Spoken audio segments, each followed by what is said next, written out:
Hi folks, you join me at Great Heck on the Aire and Calder Canal. First of all, I just want to say thank you for subscribing, because this is going to be one of the first videos on the channel. But I've always wanted to come to Great Heck. As I said on that previous video, that I wanted to do a bit more fishing for myself, go to places that I've always heard of. I've heard people. I used to work at a fishing tackle shop, and the customers, the regulars used to come in every week and used to talk about this venue, and they used to say how the bream fishing and the roach fishing is mega here, and I've never ever had chance to come down and give it a bash, so here I am. So I'm really excited. It's a beautiful day, probably not best conditions for bream fishing, but it is what it is. There's worse places to be sat in there. And we've sat on, you might recognise it, the famous sunken boat peg. They've got two buoys, and apparently there's a sunken boat between there, so they've just put those buoys there just to sort of make everyone aware where it is, just so that you're not losing a load of feeders and all that. But I've sat this side of it just because, well, why not? Look, there's loads of room, isn't there? Beautiful, beautiful venue. It's the Murfield Club water as well. So if you want to fish this stretch, you've got to get yourself a Murfield book. But I'll put the link for the books in the comments below. I've got a yearly book. I'll be going to a few of their venues as well. I've also got a few more European trips, and maybe in the future I might even book a couple of trips a little bit further afield, but we'll see. But for now, I'm right looking forward today. I'm just going to do dead simple approach, because whenever the guys used to come into the tackle shop, I used to always sort the bait out, and then we'd have a natter, because they'd always come in, and you know what anglers are like. They'll be, here, look, I've got my secret mix here. Do you want to? I'll show you. And I'm like, go on then. So I love that side of working in a tackle shop. You get to see everyone's little secrets and tips. So hopefully that'll get me a few fish today. But dead simple approach. I've got a feeder rod set up for chucking 2/3 of the way across. You don't be chucking too far across, because I believe it's quite rocky on the far side. So I've chucked across with a bomb, dragged it about, make sure I'm on some clear bottom. And then I've just set up one line on pole at 11 metres. Dead simple. Put 6 balls in on pole line and 5 feeders across, and we'll go from there and see if we can catch bream, roach, perch, anything really. I don't really mind. Let's chuck a rod out and see what we'll catch. Initially started, obviously fed my lines, chucked 6 balls on this pole line. Well, I say chucked, cooked in 6 balls. And then I fed 5 feeders across, and I started on my feeder, and I had 2 great big liners, like proper, like nearly lost the rod. I'm like, here we go. So I had a couple more chucks, and that was that. So then I've come on this pole line, and there's fish topping everywhere, up and down, like both ways at canal. You might see there's 2 anglers further down, and they've had a few fish. I think the guy closest to the blue bridge has had a few bream, so they're having a chew. They just need to make their way up here really. But I've had a perch on this line, and I've had a couple of indications. But if you don't know this part of the canal, it proper goes through, moves through. And at the minute it's just trickling through, so it's okay. But sometimes you want it motoring through for him to be having a chew, but we'll see. Caught that perch when it wasn't moving, towing through as much. That was a indication. Next indication, I'm going to count to 3. Because these fish in here are so big that they could literally just swim by your rig and like knock it, and that can show like a bite.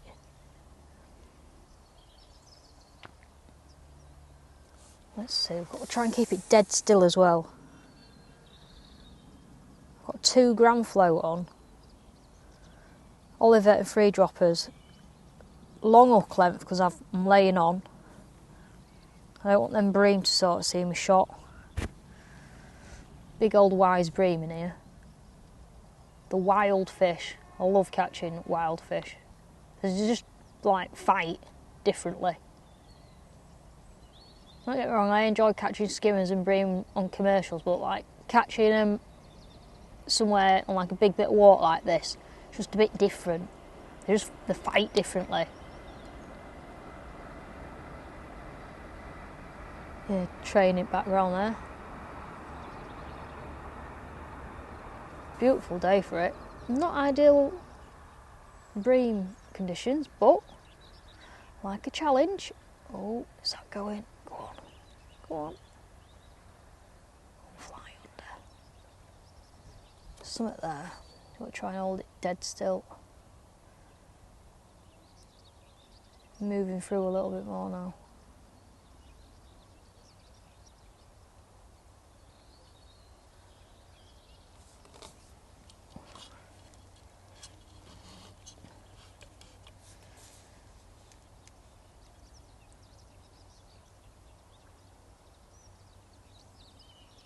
Wow, it's warm. I think it's going to get... I think today might be warmest day at year so far. Nice. Shows that summer's on its way. And spring's well in swing of it.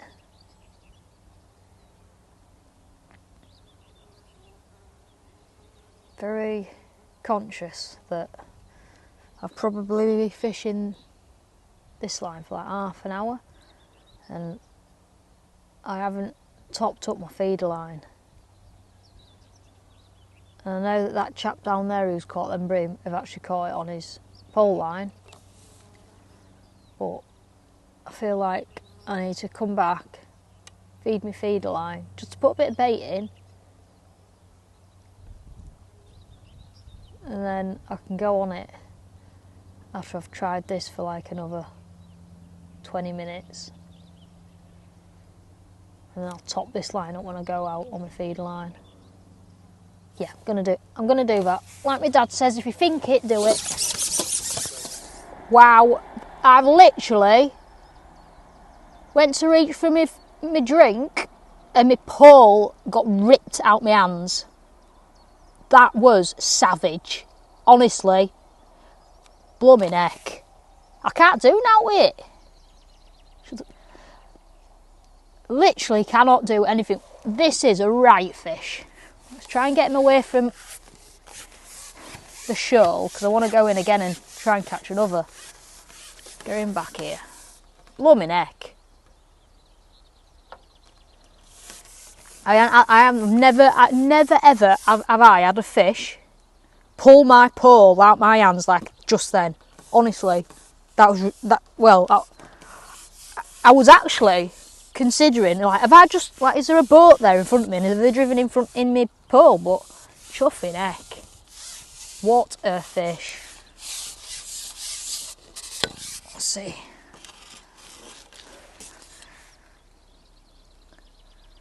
I tell you what, I might actually have to put another section on, you know. See what I've got. Solid 8 elastic. Wow. If you could feel the power of this fish. See how big. It's taken me an hour and 50 minutes to get my first bite. I haven't seen it yet. There's my Olivet. Just seen Olivet. It's gone back down now. Mega deep at tins and all. You do catch them down there. Whoa, that's a right in. Oh, that's what we've come for today. It's not even a big one. What a fish. God knows how much them bigger fish, them like 7-8 pounders pull on. This is literally just pulled my pole out my hands. Wow. What a fish. You've just got to think.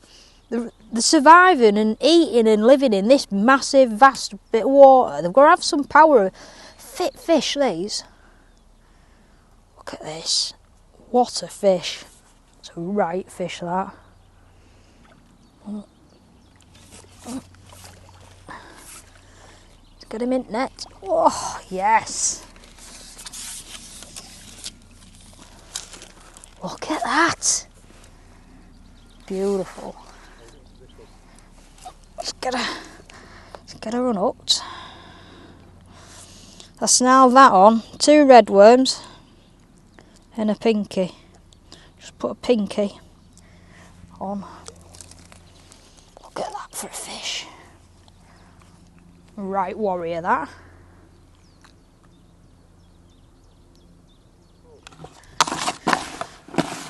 Right, I've just lost one. It's literally, I've hooked it, it's come out like a dolphin. Absolute, like, I knew they did it on commercials. I've never known fish do it here on a natural venue. That were mega, that. But I'm just gonna top up again. Because I feel like that, I've lost it and all. It's come out, but I've like lost it. So I feel like it's probably disturbed my peg a bit. So I'm gonna put a really hard ball of bait in.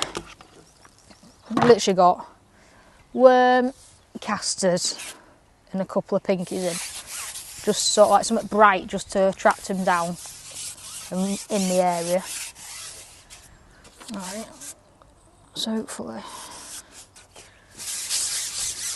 Charlie nail him back down there. Right fish, that. These fish are so powerful.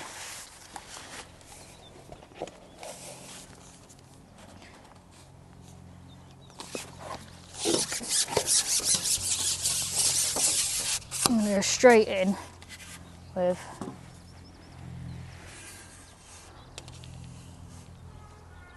red worm and a pinky.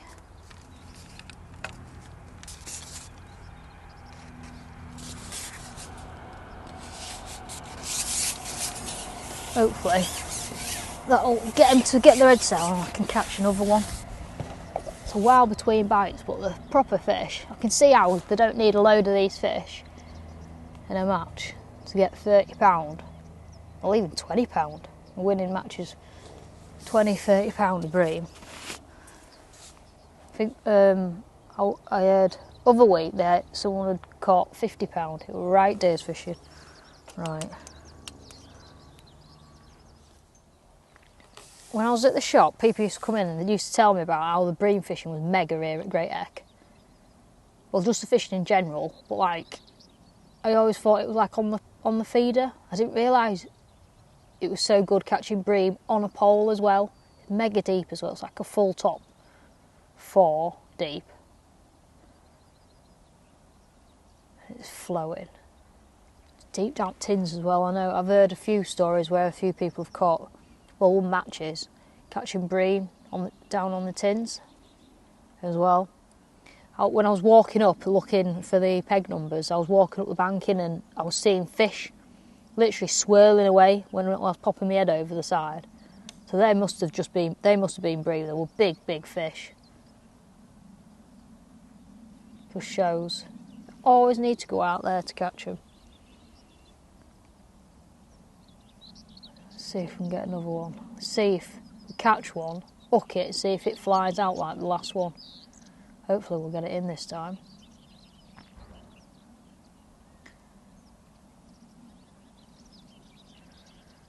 It's just a patient game. Waiting. A few fish, little fish topping. And probably about 5 inches of a depth. Well, yeah, for a depth.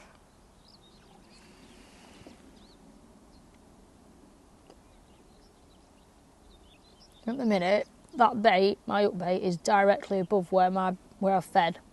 I'm going to just let it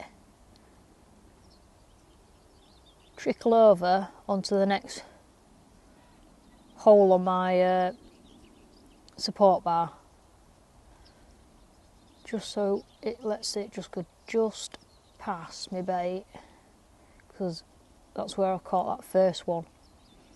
I know they say don't move your bait, but I feel like I just needed to let my up bait go just past my bait where I fed. I reckon I'm going to get bite there. It's going to happen. Shows you, they say bright sunshine, middle of the day, fish aren't going to feed. I've had my first fish middle of the day, bright sunshine, warm. Come on. A lot of little fish topping. Good sign. Fish about. That breeze is lovely. Right. I think I'm going to call it a day. I've just been fishing for just over 2 hours now. And you can see it's proper warm. It's so warm. Like, getting to point unbearable. I've caught a couple of perch. I've caught that bream. I've lost one, and I think that is enough for today, I think, because it's too warm, and I'm going to go for a nice cold beverage in a beer garden. But thanks for watching. But if you can think of anywhere else, because you know how much I love my wild bream, if you think of anywhere else, let me know in the comments and suggest some venues for me to go try and catch some more wild bream. Thanks for watching, everyone.